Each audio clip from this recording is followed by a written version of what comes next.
Assalamualaikum, selamat pagi. Apa khabar murid-murid? Terutamanya murid-murid cikgu yang belajar di SK Huahin English tahun 5A.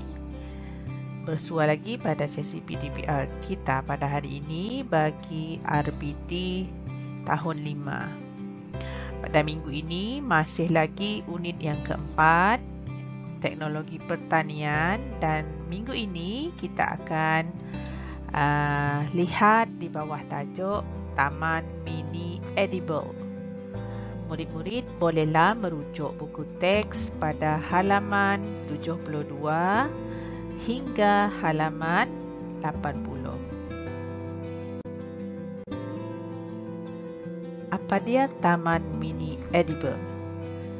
Taman Mini Edible bermaksud pelbagai jenis tumbuhan yang menghasilkan makanan seperti pokok buah-buahan dan sayur-sayuran yang ditanam di kawasan yang terhad. Taman Mini Edible ni sebenarnya jelmaan ataupun apa yang kita tanam bagi yang menjalankan pertanian bandar. Bezanya, Taman Mini Edible ni merujuk kepada pelbagai. Maksud pelbagai ni maksudnya ada macam-macam, banyak jenis tumbuhan.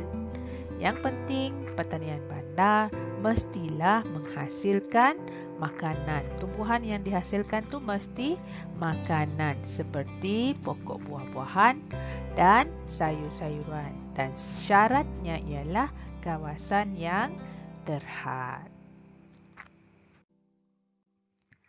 Baiklah murid-murid, sebelum membina Taman Mini Edible, ada beberapa langkah yang kita perlu ikut. Baik, kita lihat langkah yang pertama. Menjanakan idea. Sekarang ni musim PKP, kita tak boleh nak buat dalam kumpulan. Jadi, murid-murid bolehlah berbincang. Boleh bincang dengan kawan, tapi hasilnya nanti terpaksalah hasil individu. Kalaulah kawan-kawan awak ada grup macam ini, grup WhatsApp ni, boleh bincang, mungkin boleh berkongsi idea. Buat masa sekarang, murid-murid kena bincang sama-samalah dengan ibu bapa atau penjaga masing-masing. Sebelum buat Taman Mini Edible ni, kena cari idea dulu. Tak boleh terus buat. Kena rancang dan jana dulu idea. Mari kita lihat langkah yang kedua pula. Langkah kedua, murid-murid perlulah melakarkan reka bentuk sistem penanaman takungan. Ingat, tak boleh terus hasilkan, kena lakar. Proses yang kedua, kena lakar dahulu. Tengok, dalam buku teks ini telah diberikan garis panduan sehingga 3 lakaran. Murid-murid nanti untuk projek amali boleh rujuk lakaran ini, boleh tiru lakaran ini, boleh dipersilakan, boleh. Tapi cikgu amat menggalakkan kalau awak ada lakaran sendiri yang lebih kreatif, lebih baik, lebih bagus. Tengok dalam buku teks ni, kita hendaklah melakarkan semua idea yang tercetus untuk membuat sistem takungan. Kenapa nak kena lakar dahulu? Kerana kita mengambil kira kawasan kita yang terhad, sumber, alat, bahan yang kita akan gunakan. Sebab itu kita perlukan lakaran. Contohnya lah, lakaran pertama ni. Okay, lakaran pertama dia guna bekas, mungkin bekas minyak ni, botol minyak. Okay, kemudian dia lakar sistem takungan secara hidroponik tanpa kitaran semula. Dia guna botol plastik ni, bahan yang dia guna ni bahan kitar semula, tapi hidroponik ni tanpa kitaran semula. Ini lakaran pertama. Kemudian dia fikir nak buat sistem takungan apa pula yang kedua ni, lakaran kedua ni. Dia guna botol ni, botol minuman, kemudian dia buat lubang kecil, kemudian ada pipe PVC. Ini agak-agak sistem takungan jenis apa ni? Yang ini merupakan bekas pengairan kendiri. Dan lakaran ketiga, yang ini apa pula rasanya? Ini paling senang ni. Kalau murid-murid boleh buat lakaran 3 ni, cukup bagus juga dah. Ni adalah hidroponik juga. Okay, ini lakaran. Sama ada nak guna lakaran pertama, lakaran kedua atau lakaran ketiga. Itu pentingnya kita melakar dahulu. Kita mengambil kira alat, bahan yang akan kita gunakan. Kemudian kita nak letak taman mini edible ni di mana nanti. Kerana projek ini merupakan projek yang berada di ruang atau kawasan yang terhad. Baik, langkah ketiga menilai lakaran dan membuat penambahbaikan. Sekarang ada 3 lakaran tadi. Okey, sekarang daripada buku teks ni, contoh ni, lakaran terbaik merupakan lakaran kedua. Jadi, murid ini memilih sistem takungan menggunakan bekas pengairan kendiri. Tengok ayat di sini. Berdasarkan semua lakaran ideal tersebut, lakaran terbaik yang dipilih ialah lakaran kedua. Lengkapkan maklumat pada lakaran yang dipilih untuk dinilai sebelum ditambah baik. Murid-murid, sebelum menjalankan projek amali nanti, murid-murid perlu lukis lakaran ini. Okay, ini lakaran yang dah dipilih. Lakaran yang mula-mula tadi pun kena tulis juga dan hantar kepada cikgu. Minggu ini belum lagi buat, belum kita dengar dulu penerangan cikgu untuk projek amali pada minggu depan. Minggu ini belum lagi. Okey, tengok lakaran terbaik, dia pilih lakaran kedua. Ini dia telah labelkan seperti penerangan cikgu pada minggu lepas untuk bekas pengairan kendiri. Bezanya yang dia pilih ini, yang dia lakar ini, yang dia dah pilih ini merupakan satu projek DIY. DIY itu maksudnya do it yourself, berdasarkan bahan-bahan kitar semula, bahan sedia ada. Tengok dia guna apa? Lidi. Okey, kalau tak jelas pada skrin cikgu, murid-murid boleh rujuk buku teks lidi, dia guna lidi. Kemudian bekas plastik yang dipotong ini. Okey, bekas plastik. Kemudian medium penanaman. Bahagian atas plastik yang ini. Okey. Kemudian leka, dia guna leka. Lubang limpah air, dia label. Kemudian lubang air ni, salur air ni. Kemudian dia guna tali mop untuk menyerap apa? Menyerap air. Dan di sini tempat apa ni? Kapilari. Okey. Kemudian dia guna gabus. Okey, siap ada ukuran Ini sepanjang 19 cm, tingginya 26 cm. Nanti apabila bermulanya pada minggu depan projek amali, awak perlu buat begini, lakaran begini. Baik, apa elemen yang diambil kira semasa memilih lakaran yang terbaik? Yang pertama, rupa. Okey, apa dia? Berbentuk bulat pada bahagian atas. Jadi dia kata tak sesuai. Tambahkan corak atau bentuk pada bahagian atas lakaran. Mungkin atas ni mungkin dia buat lengkok-lengkok nanti. Ini dia tambah baik elemen untuk menambah baik. Kemudian bentuk silinder. Okey, sesuai. Jadi tak perlulah catatan. Lakaran ini tambah baik di sini. Faham? Maksudnya tambahkan corak nanti atau bentuk pada bahagian atas lakaran. Mungkin di sinilah. Okey, atas ni. Okey, kemudian saiz. Bekas yang digunakan bersaiz sederhana, lebar dan tinggi. Jadi dia punya pilihan ni sesuai. Jadi tak perlu apa-apa catatan.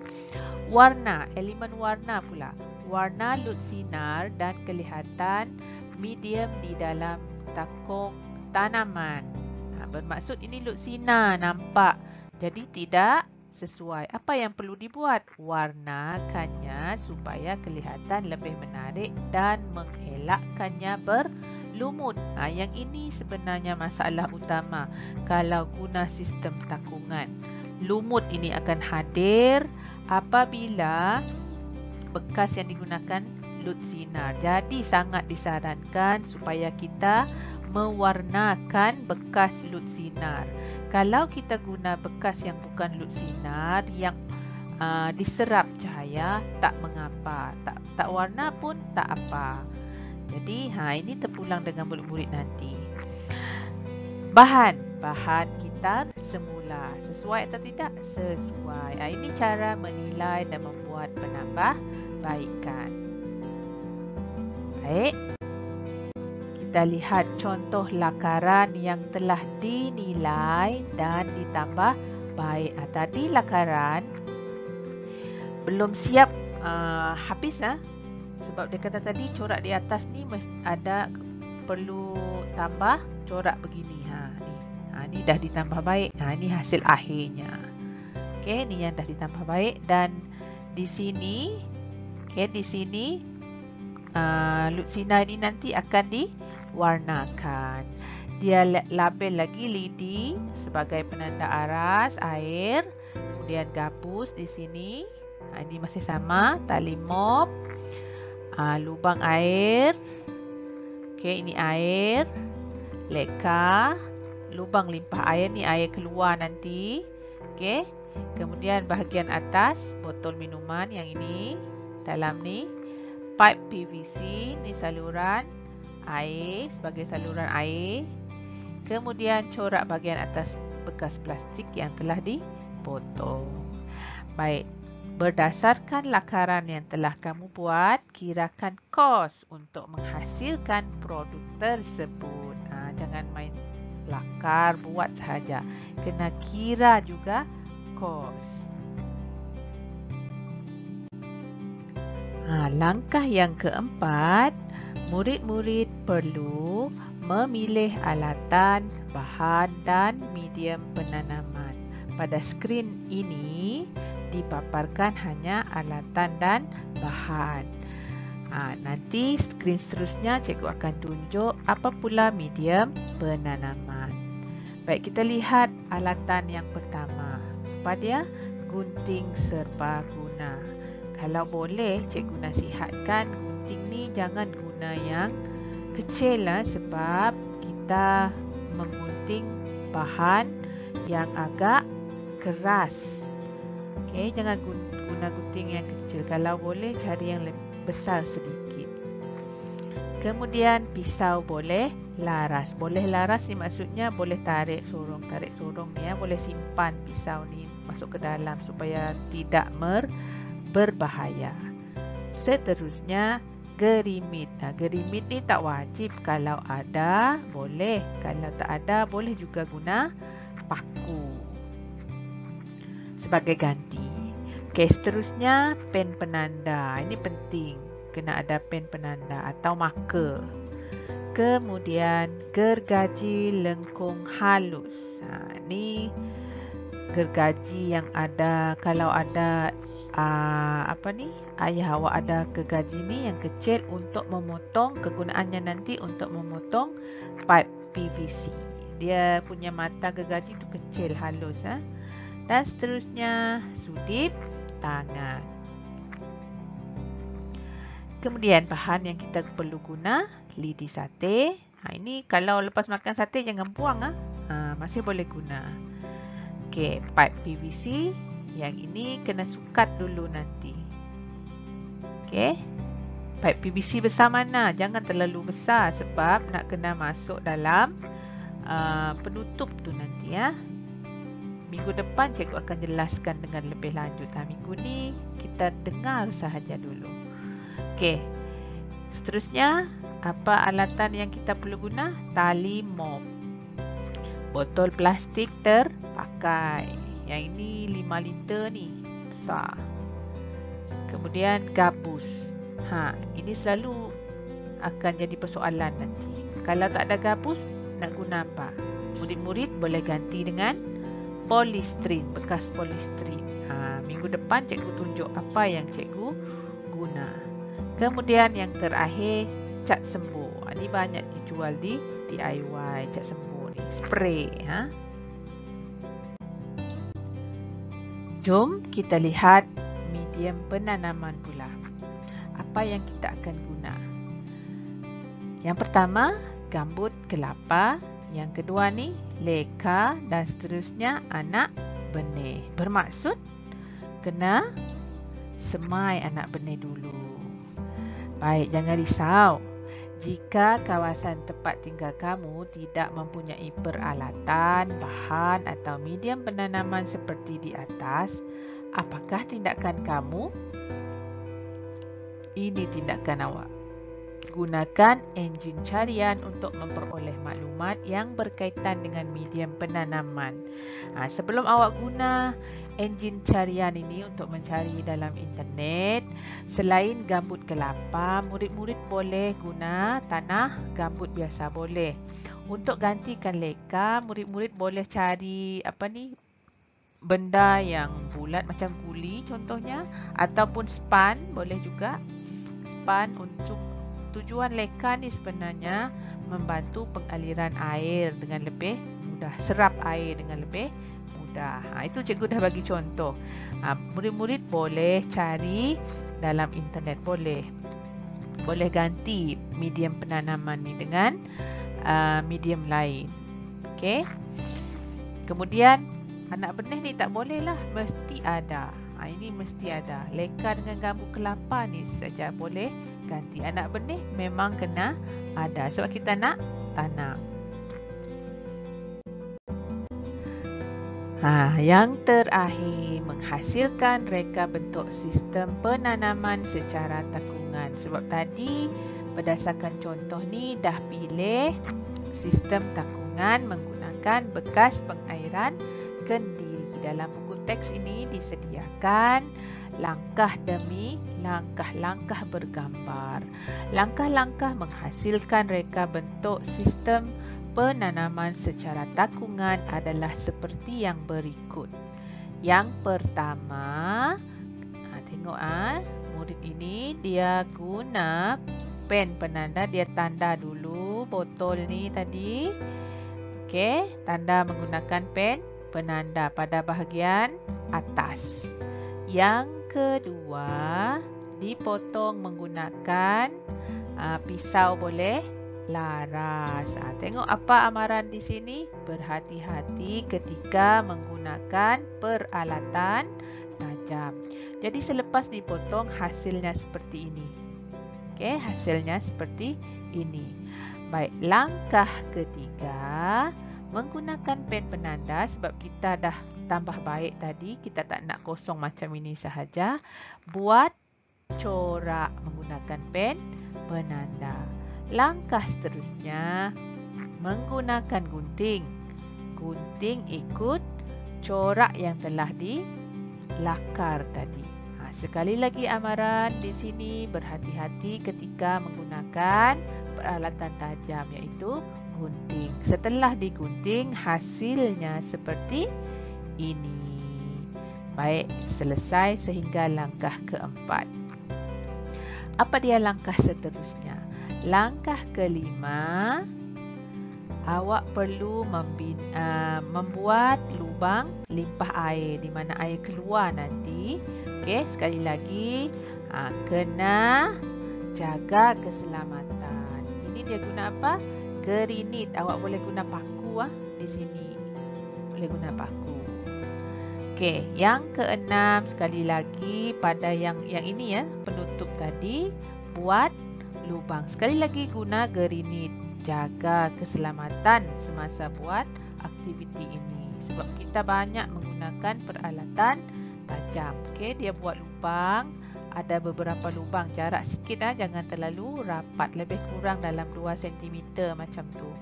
Okey, di atas ini keliling keliling penutup. Kemudian langkah ketujuh, masukkan tali mop pada lubang tersebut. Langkah ke-8, menggunakan cat sembuh bekas yang kita dah gunting cantik ni tadi. Sembuh, guna cat sembuh dan warnakan. Yang ke-9, kita akan hasilkan salur air dan juga penanda aras air. Bagaimana? Okey, ini pipe PVC yang perlu dipotong menggunakan gergaji tadi ya. Gergaji yang lengkung halus tadi. Kemudian di sebelah kiri yang dipegang ni merupakan gabus. Tadi cikgu dah cakap kalau tak ada gabus boleh ganti dengan polistiren. Yang ini pula lidi sate. Kemudian lidi sate ni dimasukkan dalam gabus dan penutup botol yang telah ditepuk di tengah-tengahnya berdasarkan saiz PVC. Baik, langkah ke-10. Jadilah seperti ini tadi. Tutup penutup botol tadi dengan bekas yang dah dimasukkan dengan tali mop. Lidi sate pun di sini. Kemudian nampak tak tali mop tu di mana? Kemudian masukkan dalam bekas ini. Okey, dalam bekas yang sudah diwarnakan tadi. Pastikan boleh masuk sampai ke bawah. Okey, lidi sate, salur air. Okey. Dalam satu tempat. Seterusnya, apa yang perlu diletakkan terlebih dahulu? Letak leka ni yang macam ini tanah liat lah, memang tanah liat ni. Okey, yang bulat-bulat untuk menyerap air. Kemudian masukkan gambut kelapa. Ini ada tanah dalam ni ya. Boleh guna tanah gambut.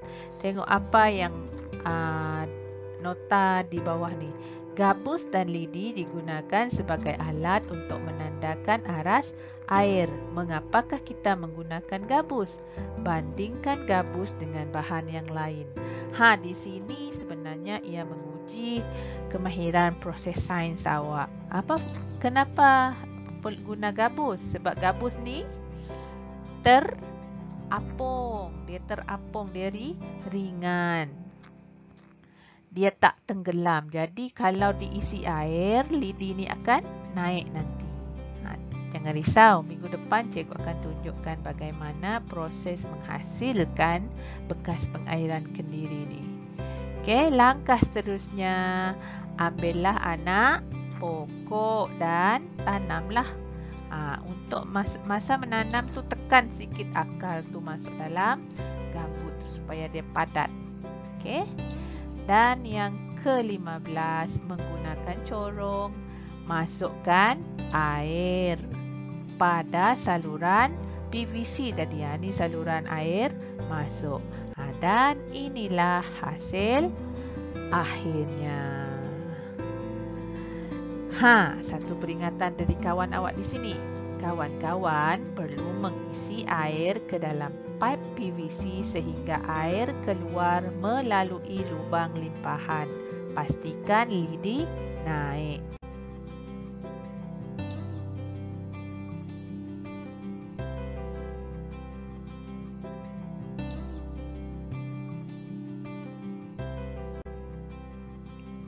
Mari kita lihat aktiviti pengukuhan pada minggu ini.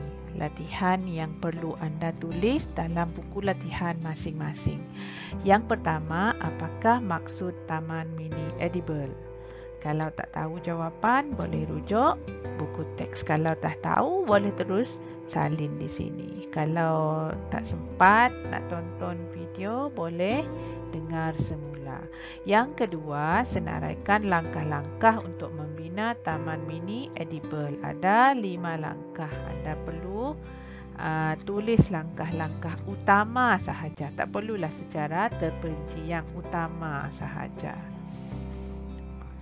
Baik. Latihan yang ketiga. Nyatakan 5 alatan dan bahan yang digunakan untuk membina taman mini edible. Awak pilih 5 sahaja. alatan dan bahan. Yang keempat, senaraikan 2 contoh medium penanaman yang boleh digunakan untuk membina taman mini edible. Kalau awak dengar penerangan cikgu tadi dengan jelas, anda boleh ambil jawapan daripada penerangan cikgu tadi. Baiklah murid-murid, ini pula ialah persediaan amali. Persediaan ini untuk minggu hadapan. Kita akan menghasilkan projek taman mini edible. Arahannya, awak perlu memilih sama ada projek A atau projek B. Pilih salah satu. Apa dia projek A? Projek A merupakan sistem takungan secara hidroponik. Projek B pula sistem takungan menggunakan bekas pengairan kendiri. Pilih salah satu. Tapi nanti kalau ada murid-murid yang hendak menghasilkan dua-dua projek ini sekaligus, tak jadi masalah, boleh silakan. Tapi cikgu tak nak membebankan awak sehingga menghasilkan dua. Yang wajib pilih satu sahaja. Belum mula minggu ini ya, untuk berasaskan projek ni kita mula pada minggu hadapan. Minggu hadapan cikgu akan terangkan bagaimana menghasilkan projek A, bagaimana menghasilkan projek B.